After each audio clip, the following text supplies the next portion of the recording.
بسم اللہ الرحمن الرحیم۔ السلام علیکم فرینڈز، مجھے امید ہے کہ آپ سب لوگ بالکل خیریت سے ہوں گے۔ اگر آپ لوگوں کی کوئی ہارر سٹوری ہو تو یہ میرا انسٹاگرام اکاؤنٹ ہے، مجھے یہاں پر ضرور شیئر کیجیے گا، میں اپنے چینل پر ضرور شیئر کروں گی۔ چلتے ہیں کہانی کی طرف۔ جنات کی شادی۔ یہ ہمارے گاؤں کے ایک بزرگ کا سچا واقعہ ہے۔ آج سے لگ بھگ 50 سال پہلے کی بات ہے۔ اس وقت گاؤں کے سادہ لوگ مرغے کی اذان سے صبح ہونے کا اندازہ لگاتے تھے اور سورج کی حرکت سے دن کے گزرنے کا اندازہ لگاتے تھے، یعنی اس وقت گھڑیوں کا کوئی رواج نہیں تھا۔ اس دن ماں نے منصف داد کو اس پریشانی سے کہ کہیں دیر نہ ہو جائے سحری سے بھی پہلے جگا دیا تھا۔ چاند اپنے جوبن پر تھا، چنانچہ وقت کا اندازہ کرنا تھوڑا مشکل تھا۔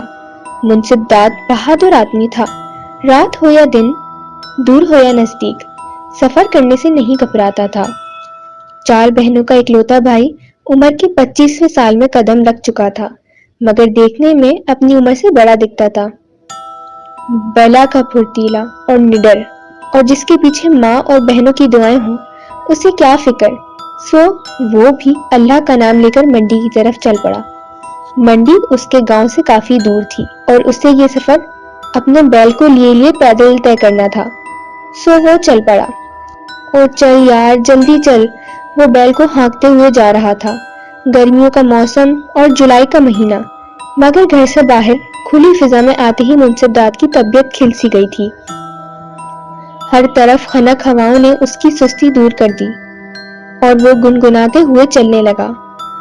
اچانک اسے اپنے آس پاس سے ہنسنے کھلکھلانے کی آوازیں آنے لگی۔ ایک لمحے کو تو اس کے قدم رک سے گئے۔ بہادری اپنی جگہ، تاہم وہ بھی انسان تھا، اور اچانک رونما ہونے والی کسی بھی بات سے انسان بھوکلا ضرور جاتا ہے۔ چنانچہ ایک لمحے میں ہی اس کے جسم پہ رونگٹے کھڑے ہو گئے۔ وہ اپنے ارد گرد دیکھنے لگا، مگر اسے کچھ نظر نہ آیا۔ کسی کے ہنسنے کی آواز آئی۔ تم آدم زاد ہو، تم ہمیں نہیں دیکھ سکتے جب تک کہ ہم خود نہ چاہیں۔ اپنے بے حد قریب کی اس آواز نے منصف داد کے قدم روک دیے اور وہ دل ہی دل میں آیت الکرسی کا ورد کرنے لگا۔ ڈر مت، تم خوش قسمت ہو کہ ہم سے آ کر ٹکرا گئے۔ اگر تم کسی غیر مسلم کے سامنے ہوتے تو اس وقت یہاں نہ ہوتے۔ منصف داد کے کانوں میں آواز آئی۔ ان لفظوں نے اسے یہ تو بتا دیا کہ جو بھی غیر مرئی مخلوق ہے وہ ہے تو مسلمان۔ سو اس کے دل کو تھوڑا حوصلہ ہوا، اور ویسے بھی وہ جی دار آدمی تھا اور کلام پاک کا ورد اس کی زبان پہ جاری و ساری تھا، ہمیشہ کی طرح۔ اور جب کلام برحق ایک مسلمان کے سینے میں ہو اور زبان پر بھی ورد جاری ہو تو کوئی غیر مرئی مخلوق اس کا کچھ نہیں بگاڑ سکتی۔ منصف داد کو دوبارہ آواز آئی۔ آنکھیں بند کر اور دوبارہ کھول، ہم تیرے سامنے کھڑے ہوں گے۔ منصف داد نے آنکھیں بند کر لیں اور بسم اللہ پڑھ کر جب آنکھیں کھولی تو اپنے سامنے 3 جن دیکھے۔ ان کی آنکھیں سرخ اور پلکوں کے بغیر تھیں، جو دیکھنے والے کو خوفزدہ کر دیتی تھیں۔ بال بھی سرخ تھے اور ان کی جلد چمکتی ہوئی محسوس ہوتی تھی۔ صرف ایک لمحے کو منصف داد کو ذرا عجیب سا لگا، مگر دوسرے ہی لمحے وہ کافی سنبھل چکا تھا۔ السلام علیکم، منصف داد نے تینوں جنوں کو سلام کیا۔ وعلیکم السلام، باقاعدہ جواب دیا گیا۔ چلو۔ ان میں سے ایک نے منصف داد کو چلنے کا کہا تو منصف داد سمیت وہ بھی بیل کو لیے چلنے لگے۔ کہاں سے آئے ہو؟ اور اتنی رات گئے، گھر سے نکلنے کی کیا ضرورت تھی؟ کچھ پتہ بھی ہے کہ رات کا کون سا پہر ہے؟ ایک جن نے کئی سوال کر ڈالے اور جواب میں منصف داد نے سارا قصہ سنا دیا۔ چلو اچھا ہے، ماں کا کہنا مانا تم نے، تبھی ہم سے ملے ہو۔ یہ یقیناً تمہاری ماں کی دعا ہے، ورنہ اس وقت تو بھوت پریت چڑیل سب آزاد ہوتے ہیں، ویرانہ ہم سب کا مسکن ہوتا ہے۔ آئندہ ذرا سوچ سمجھ کے گھر سے نکلنا، ہر بار ہم نہیں ملیں گے۔ آپ کا نام کیا ہے اور آپ تینوں آپس میں کیا لگتے ہیں، اور آپ اس وقت کہاں جا رہے ہیں؟ منصف داد نے بھی ایک ساتھ کئی سوال کر ڈالے۔ میرا نام نستور ہے اور یہ میرے دوست ہے۔ ہم تینوں اپنے ایک دوست کی شادی پر جا رہے تھے کہ تم سامنے سے بیل لے کے آتے دکھائی دیے۔ پہلے تو ہم حیران ہوئے کہ یہ کون بیوقوف ہے، پھر یہ سوچ کے تمہاری طرف بڑھے کہ کہیں تم بدروحوں کے ہتھے نہ چڑھ جاؤ۔ جس طرح